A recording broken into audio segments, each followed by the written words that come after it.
আসসালামু আলাইকুম। আগামী দিনটা অবশ্যই ভোট অনুষ্ঠিত হবে। তো ভাইয়েরা বোনেরা, ভালো প্রার্থী দিকে আপনারা ভোট দিবেন। দেশ গড়ার কারিগর যারা ভালো দেশের কাজ করবে, দেশের জনগণের কাজ করবে, ভালো প্রার্থী দিকে আপনারা ভোট দিবেন।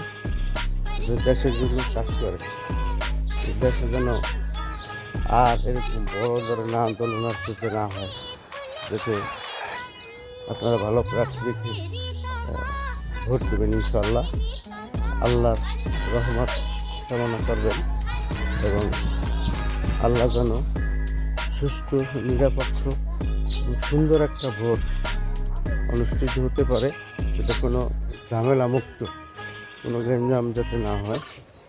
তাই আপনারা সবাই দোয়া করবেন আর আল্লাহর যাতে রহমত থাকে সেই কামনা করি।